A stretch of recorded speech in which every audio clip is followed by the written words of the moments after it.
Hello friends, welcome back to my channel. Welcome if you guys are new. I am so very excited for today's video. Today's video is usually on a Sunday. My What's for Dinner videos usually go up on Sundays.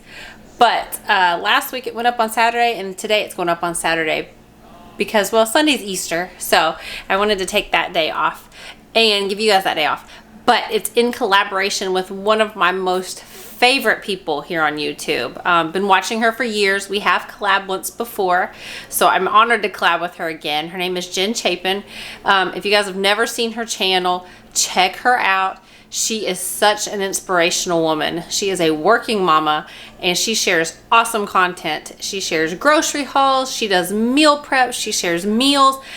She shares a lot of similar content, except she has been doing this much longer than me. And she has her own cookbook on Amazon. So she's freaking awesome. And you guys will love her. She is so real and so relatable and just inspiring. So I really, really am a big fan of hers. I have been for years. So please go give Jen some love. And I am so thankful that Jen is doing this collab with me. And I appreciate it so much. And if you guys are coming from Jen's channel, I'm Tiffany. I'm a mama of 4 kids. I share lots of grocery hauls on my channel. I try to make them budget friendly.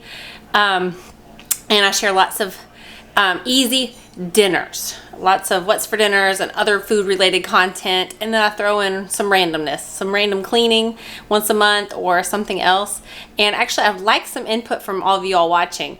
I was going to share a vlog maybe once a week, try to do a vlog sometimes. I want to know what your all's input is on that. Let me know down below. But anyway, today I'm bringing you guys my weekly What's for Dinner video, and it is obviously super duper easy meals that my family will actually eat. So I try to share budget friendly meals, cheap meals, and easy. So those are the 3 things that are important to me, and things that taste good. But let's go ahead and get started, guys. I appreciate you all watching, and I'll see you at the end. Okay, guys, this meal is incredible. Absolutely love this. I'm going to actually make this again, probably for Easter, as you guys are watching this video. So all you need is just like a pie dish or a deep dish. You're going to take 2 separate dishes. You're going to take 2 cups of flour and put them in the one. And then you're going to take 2 teaspoons of seasoned salt. I just buy this huge tub at Aldi's. And then you're going to put in a teaspoon of garlic powder. And in the other bowl, you are going to put in 3 eggs. You're just going to break them and put them in the pie plate or whatever deep dish you have to be able to mix this stuff in. And then you are going to add in 1.5 cups of milk. I'm just using skim. That's what we had on hand. You're just going to beat the eggs together with the milk so it's nice and blended together and broken down. And then we are going to take our cube steak, which I've just sliced in half because that makes it a lot easier if you do it that way. If you cut them in half, it just makes it cook easier, faster, and it makes more for the family. So that's what I do. So what you're going to do is dip it in the flour, then dip it in the egg mixture, and then dip it back in the flour mixture until you've got the entire plate done. Then you're going to go over to your stove top, and I didn't measure out the oil. I just put some oil in it. And you are going to cook this until it's brown on each side. And yes, I have a tendency to overdo it when I tend to cook that. But also, you can throw in some black pepper and cayenne in your mixture if you want to. I did throw some pepper into mine because, you know, I always throw pepper in. Pepper and garlic powder are my 2 favorite things. So we're going to just cook that. Then we're going to take those once they're nice and brown or overly crisp like mine. No worries, they're tender in the middle though. And then we're going to put those onto a plate because now we have to make the black peppercorn gravy. Which, of course, I don't have peppercorns, but I've got pepper, so it's fine. And so you should have grease left in this. For some reason, I don't have a lot of grease left, so I just added a little extra oil. And you're going to take 1/4 cup of flour in there. And once you get that all, like, whisked together, this is for, like, the roux, then we're going to put in 3 cups of milk and the pepper. 2 teaspoons of pepper and 1 teaspoon of salt, and this will be the gravy for the steak. And it's so effortless, it really is, and it thickens up really nice. And all you'll do is pour it over top of your steak and you have chicken fried steak and gravy. So here is a country fried steak, and there is the gravy. And here's some just mashed potatoes I made in the Instant Pot. Super easy to make, took 20 minutes, and then you just blend it together. So I just put some milk and some butter and some Parm cheese and garlic salt in the potatoes. Super easy. And then the corn you just throw in the microwave for 6 minutes. One of those Aldi bags. But this is what Ryan requested tonight. What do you think of the food, Gav? I think it's great. What do you think of it? It's very good, dear. Thank you. Okay, guys, this is something I've shared before. This is out of the cookbook, too. Same cookbook that I got the chicken fried steak in. This is Monte Cristo sandwiches.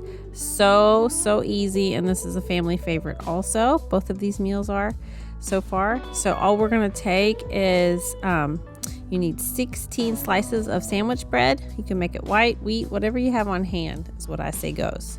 I don't follow the cookbooks to a T because life is too hectic to do that. So then we're going to take, you can take 16 slices of ham and 16 slices of turkey. But this is where I vary it. I'm just using turkey today, and I'm not counting how many slices I put on each. And then you'll need a slice of, it's supposed to be Gruyere cheese or whatever, but that was so overpriced, even at Aldi's. It was like $4, and I've never tasted it, so honestly didn't know if we'd like it. But I saw that Swiss cheese was a comparison. So I am taking the cheap route, and I am just going to cut it in half and use Swiss cheese on the top and on the bottom. That way the cheese kind of melts on both ends. That's just how I like to do things. So we're just going to make all these sandwiches because we're going to dip them into our batter that we are going to make now. And for the batter, which is kind of like funnel cake in a way, is what it reminds me of, we're going to take 3.5 cups of flour. I need a better measuring spoon, as you can see. And then we're going to take 1/4 cup of sugar. We're going to take 2 teaspoons of baking powder.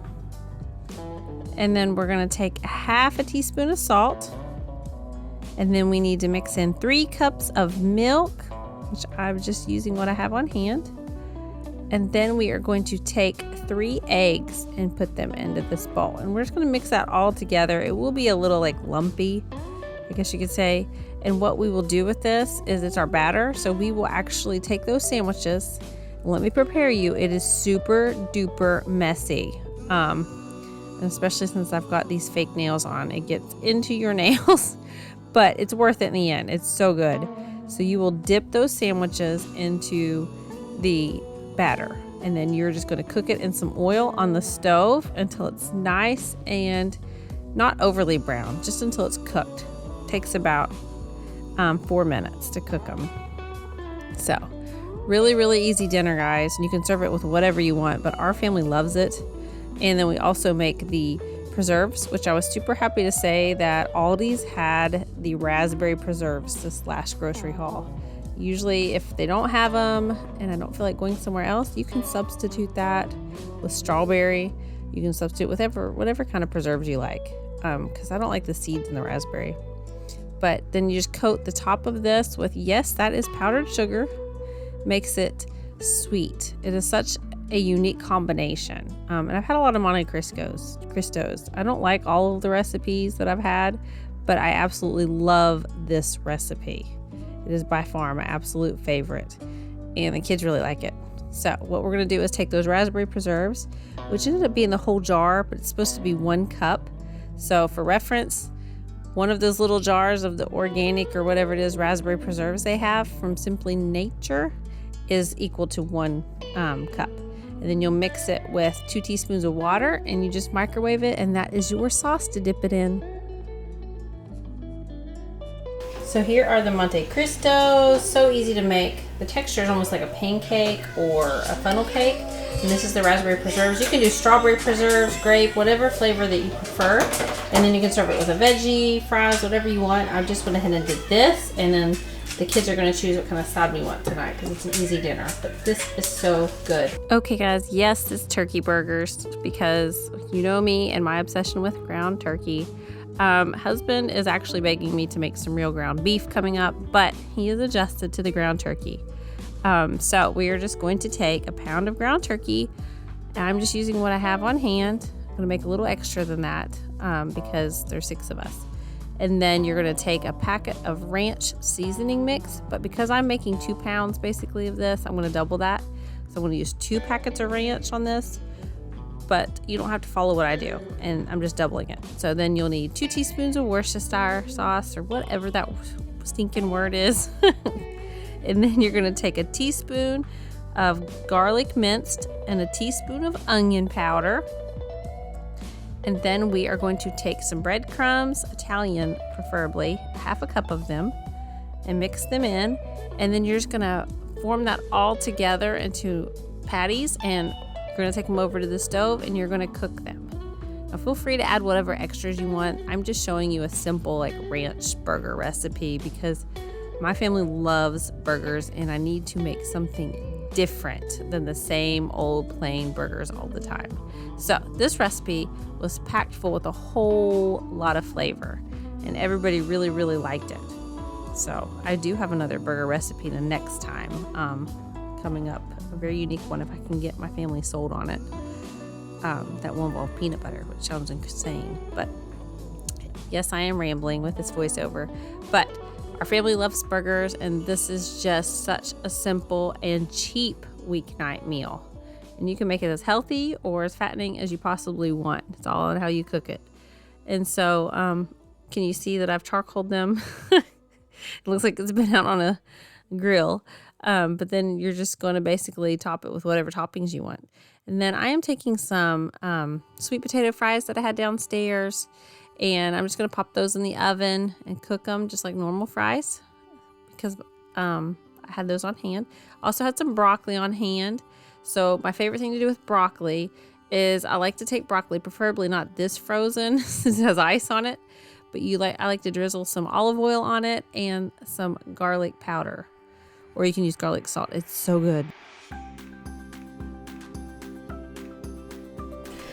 Okay guys, here is dinner. Here are those ranch, cheddar, Italian, I don't know what you call them, burgers, but they should be packed with lots of flavor. And then I made some broccoli because I had that in the freezer to use up. And then I made some sweet potato fries, which would be much better with the Cajun seasoning I had before.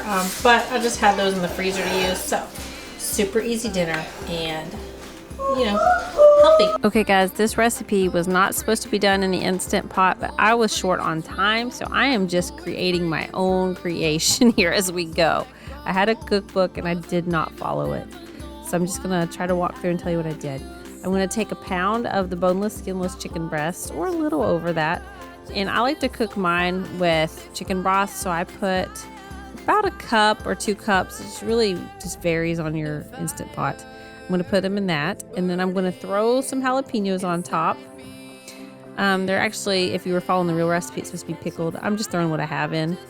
And then I'm going to throw in 1 cup of quinoa, which if you didn't know, quinoa cooks in 1 minute if you were just cooking plain quinoa.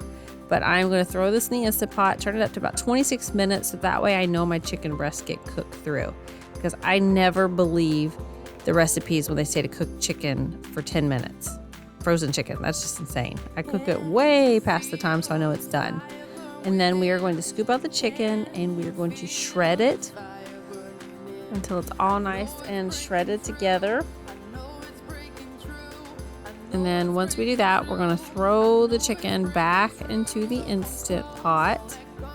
And while we're doing that, we are actually going to take it should be a can of diced jalapenos, 4 ounces. I'm just taking a little bit, not measuring it completely, and I'm going to blend those up so they're all nice and broken up because it is painful to try to cut that by hand. It burns my eyes. And then in a bowl, I'm going to take 3/4 a cup of like plain Greek yogurt, non-fat yogurt, which is basically equivalent to sour cream, just healthier, more protein. And then we are going to take those jalapenos that we've just diced up and blend that together with the Greek yogurt. And then we are going to mix in some Frank's Red Hot sauce. So about 2 tablespoons, unless you like it a little hotter than that. And then we're going to take 4 ounces of, I've got Neufchâtel cream cheese. So we're going to take that. I'm going to microwave it first because it's so hard to mix.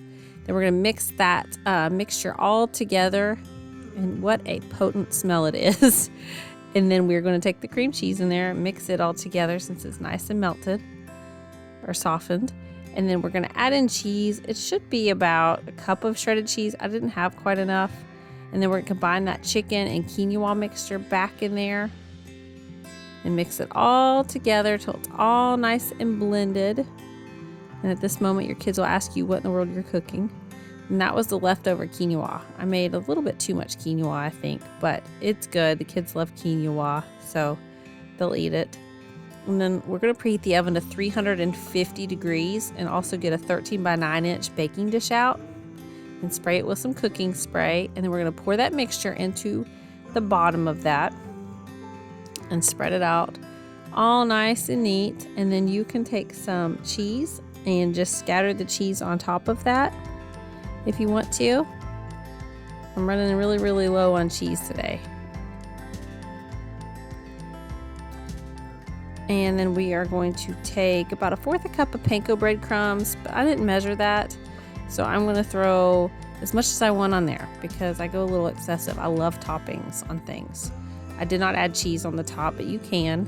Like I said, you can just add some sprinkles of cheese. But you put the panko crumbs on there. And then this is a really weird thing.